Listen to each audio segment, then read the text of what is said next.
So here we are, and we're getting over into immigration and the absolutely disastrous border policy we have. And now we get to watch Kamala Harris completely dodge answering the question about how bad their border actually was and why they really didn't have any security until 6 months ago when the election was coming up. Democrats, voters across the board in this country.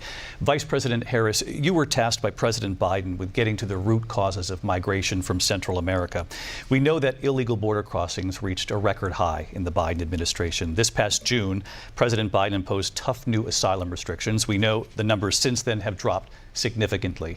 But my question to you tonight is, why did the administration wait until 6 months before the election to act? And would you have done anything differently from President Biden on this? So I'm the only person on this stage who has prosecuted transnational criminal organizations for the trafficking of guns, drugs, and human beings. And let me say that the United States Congress... Let's stop right there for a minute. So she's the only person on this stage that has prosecuted people for human trafficking. What about the 180,000 lost kids at the border? Are we not going to talk about them? 180,000 kids don't know where they're at, Kamala. What are you doing about that? You were literally in charge of the border, and we have 180,000 children that are missing. But we're not going to talk about that. We're just going to talk about the few highlights of her actual career, but we're not going to talk about all the failures of her career. And the thing that amazes me, and this is another place where Donald Trump, and I'm going to say this, Donald Trump missed multiple key points where he could have buried her, absolutely buried her. And he just, my wife, we were sitting there watching it, and I'm like, oh my God. I said, he's got to say this. He's got to say it. He's got to say it. He's got to say it. And then he doesn't say it. And I'm like, oh my God, who coached him on this debate? They did a horrible job coaching Donald Trump on this debate. He could have buried her numerous times, and never once did he come out firing. Some of the most conservative members of the United States Senate came up with a border security bill, which I supported. And that bill would have put 1,500 more border agents on the border to help those folks who are working there right now. But what she's not going to say is it would have put 1,500 more people on the border to help process illegals into the country. That's why the bill was shot down. The problem is Democrats come up with these ridiculous bills, and then they only let you know half of it. And unfortunately, half of America believes them without ever reading the entirety of the bill. Time trying to do their job. It would have allowed us to stem the flow of fentanyl coming into the United States. I know there are so many families watching tonight who have been personally affected by the surge of fentanyl in our country. That bill would have put more resources to allow us to prosecute transnational criminal organizations for trafficking in guns, drugs, and human beings. But you know what happened to that bill? Donald Trump got on the phone, called up some folks in Congress and said, kill the bill. And you know why? Because he'd prefer to run on a problem instead of fixing a problem. And that right there, that's another point where Donald Trump should have attacked right there. Running on a problem instead of fixing a problem. Name one problem Joe Biden and Kamala Harris has fixed. Just one.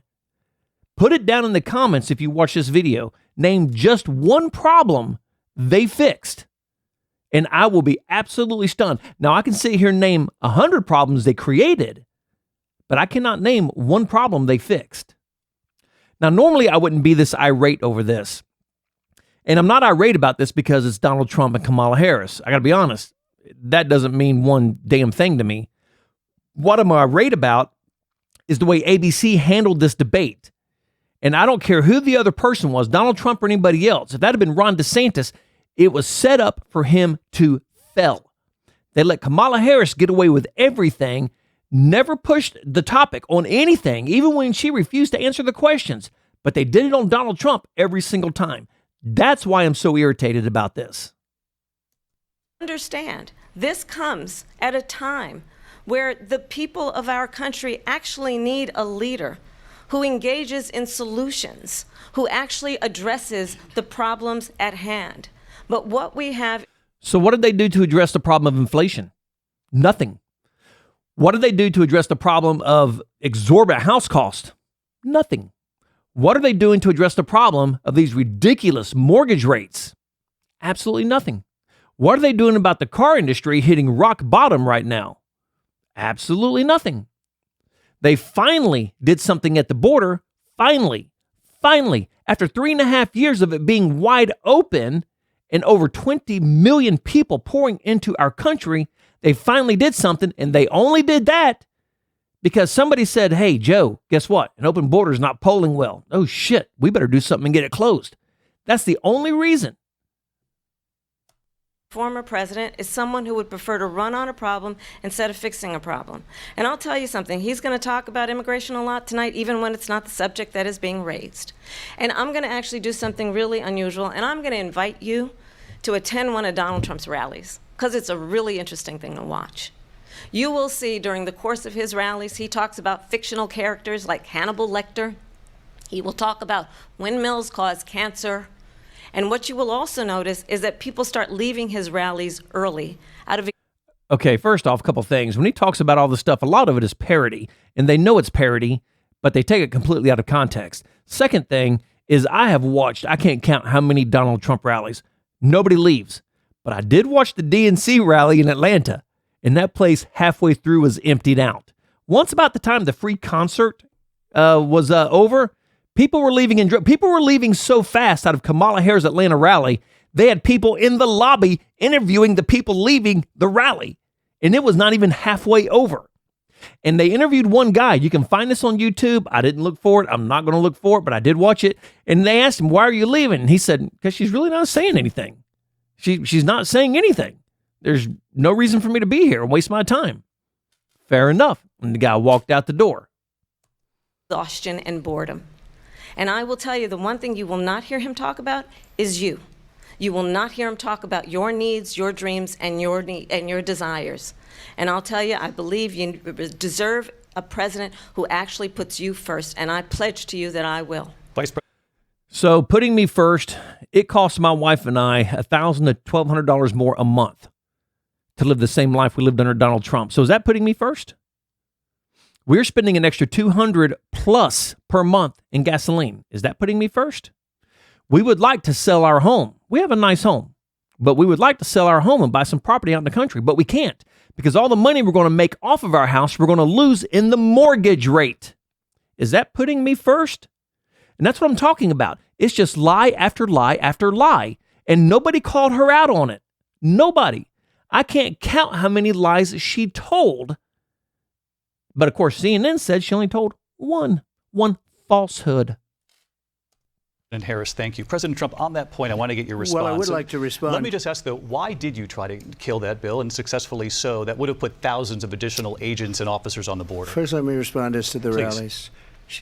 And that's what I'm talking about right there. That is not, he's not asking a question. I mean, he's asking a question, but that is not a question for a moderator to ask. Okay, she said you killed it, so why did you kill it? That is not how it works at a debate. They asked a question, she answered, Trump gets to respond. Negative, not here. They actually take part of her question and throw it back on Donald Trump to make him look like the bad guy right there. This is why I'm so pissy about this debate. Then, like I said, this has nothing to do with Kamala and Donald Trump. I could care less. I don't care if it was Bobby Sue and Billy Joe.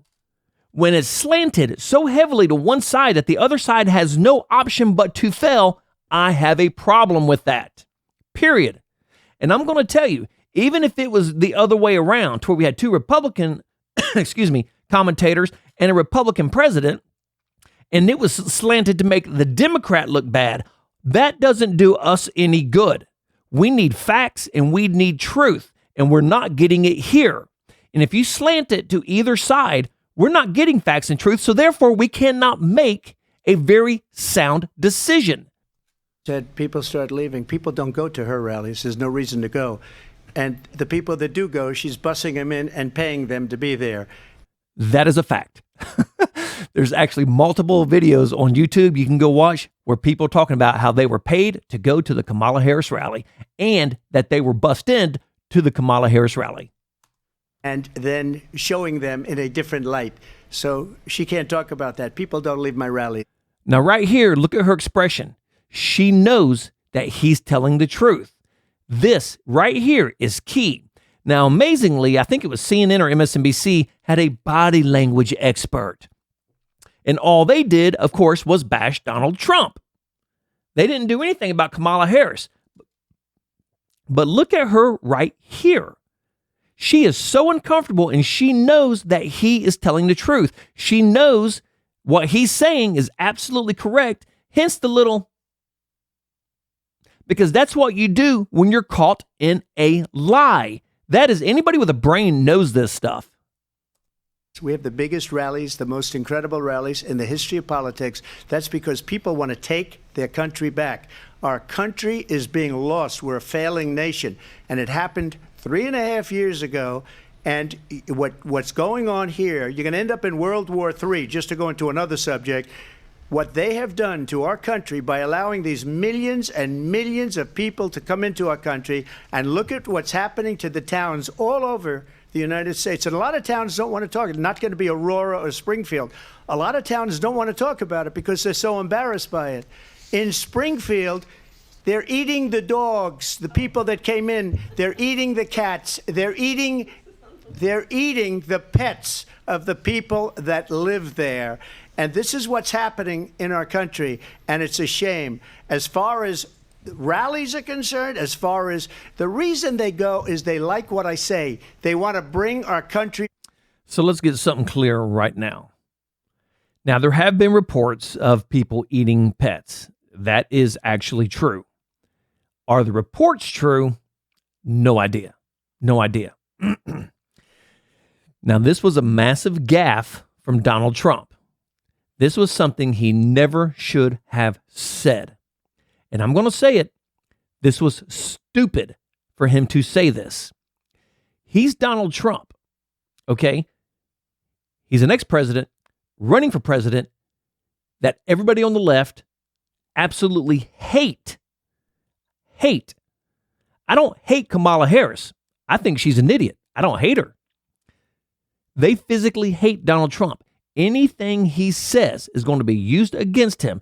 And already on the Fox News forums this morning, all I saw, Donald Trump thinks people eat pets. Post after post after post after post after post. That was a major gaffe on his part. Something he never should have said. And that one is going to come back to haunt him.